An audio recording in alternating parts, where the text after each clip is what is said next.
Olá, a partir de agora você é nosso convidado a acompanhar uma conversa com o senador Ricardo Ferraço. E o nosso tema, reforma política. Isso porque o senador é coautor de uma proposta de emenda à Constituição que pretende aprimorar a representatividade da sociedade brasileira no ambiente político. E é sobre isso que a gente conversa com o senador agora. Senador, muito grata pela sua presença aqui no nosso programa. O senhor me dizia, antes de gravarmos, são poucas mudanças, porém eficazes. E na opinião do senhor, o que é que precisa, quais são esses pontos que podem fazer da representatividade da sociedade um processo mais aprimorado? Olha, se temos todos um diagnóstico, e esse diagnóstico é que o sistema político partidário do Brasil está na UTI, nos seus estertores, incapaz de produzir racionalidade no enfrentamento de tantos e complexos desafios que se apresentam ao nosso país, se o diagnóstico é esse, e se todos têm essa consciência, o que nós precisamos, então, é ir para além do debate político e produzirmos intervenções no sistema político brasileiro que possam aperfeiçoá-lo. O que está acontecendo na prática? Na prática, partido político, de uma forma geral, no Brasil, se transformou num negócio. E as pessoas constituem partido para terem acesso a tempo de televisão, para ter acesso a fundo partidário. Hoje, você tem de dinheiro público para sustentar os partidos no Brasil mais de 800 milhões de reais. Então, basta que você organize um partido político para que você tenha acesso ao fundo partidário. O resultado disso é que você tem hoje 28 partidos com representação no Congresso brasileiro, você tem 34 partidos com registro no Tribunal Superior Eleitoral e, pasmem, mas você tem mais 35 partidos solicitando o registro, ou seja, a fragmentação partidária, ela impede o ambiente saudável de você evoluir no enfrentamento dos problemas que precisam ser superados, porque por certo, nós vivemos um problema econômico gravíssimo no Brasil, com elevados reflexos sociais, mas a superação e a solução para esses problemas passa por um conjunto de mudanças e de transformações que precisam sair da retórica e ir para a prática. E, portanto, com esse fracionamento, com esse fatiamento, com essa quantidade de partidos políticos, o Congresso brasileiro se transformou praticamente num manicômio e não consegue produzir soluções objetivas para a sociedade brasileira, porque as pessoas discutem, mas não fazem aquilo que precisa ser feito. É o que a gente está vendo nessa legislatura com a Câmara dos Deputados, fica muito nítido o problema de muitos partidos, né?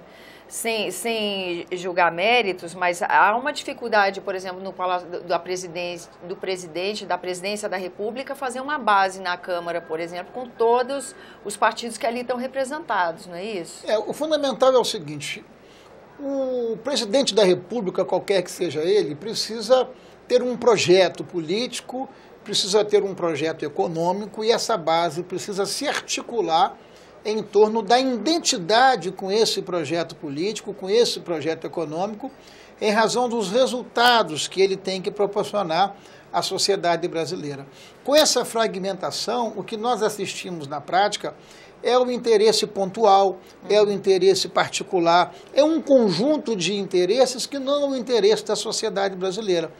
Portanto, há uns anos atrás, quando o Supremo Tribunal Federal tornou inconstitucional a chamada cláusula de desempenho, o fez porque, naquele momento, a cláusula foi incorporada por projeto de lei, quando deveria ser por emenda constitucional, que é o que nós estamos propondo. Ou seja, o nosso projeto, ele ataca 4 ou 5 pontos, mas são os 4 ou 5 pontos fundamentais. Por exemplo, o fim da coligação proporcional, a cláusula de desempenho com regra de transição, a constituição da chamada federação de partidos, para que você possa fazer a junção no processo eleitoral de um partido mais outro partido, mas durante o exercício do mandato, esses partidos precisam atuar de forma conjunta. Fazendo isso,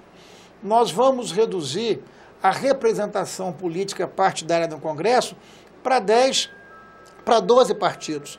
O sentido nosso não é inibir a formação de partidos políticos. Agora, para você ter acesso a fundo partidário, para você ter acesso a tempo de televisão, você precisa ter pelo menos 3% dos votos em todo o país, em pelo menos 14 estados. Então você não inibe a livre organização partidária. Você pode fazer partido, mas se você não tiver 3% em nível nacional e em pelo menos 14 estados, você não vai ter acesso ao fundo partidário e ao tempo de televisão.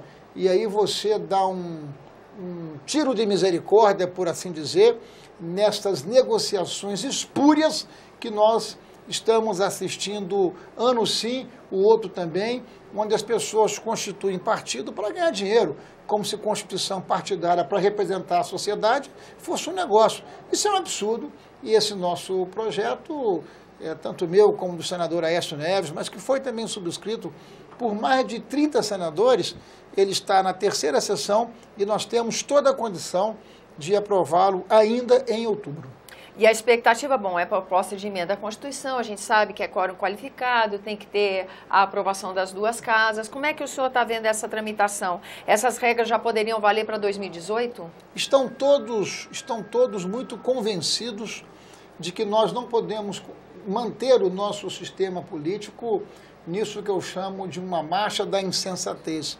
O sistema político partidário brasileiro está distante da sociedade, a sociedade não se identifica com esse sistema e não há como nós ficarmos apenas discursando em torno dessa retórica. Nós precisamos colocar a mão na massa e, portanto, o que eu tenho colhido de percepção e de sentimento na casa é que nós temos, sim, toda uma convergência e, se Deus quiser, em outubro nós podemos votar esse projeto já aqui no Senado para que ele possa ir para a Câmara. De tal sorte que em 2018 essas regras já estejam valendo? Algumas dessas regras Sim. para 2018, outra, entretanto, para 2020 ou 2022, ou seja, nós precisamos de regra de transição para que a gente saia de um sistema para outro sistema sem causar qualquer nível de radicalismo.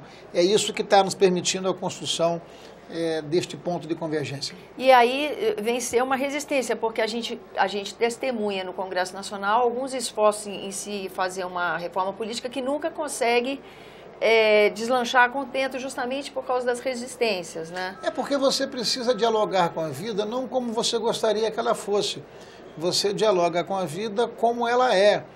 E neste momento o limite para o aperfeiçoamento do sistema político partidário se coloca nas conversas que temos mantido com dirigentes partidários, com deputados e senadores, são esses pontos que todos acham que precisa ser enfrentado. Então, eu preciso dar um passo de cada vez, mas atacando pontualmente essas questões, eu acho que nós vamos incorporar um aperfeiçoamento, um aprimoramento muito importante no sistema político brasileiro, que vai trazer como consequência aquilo que eu chamo de eficácia.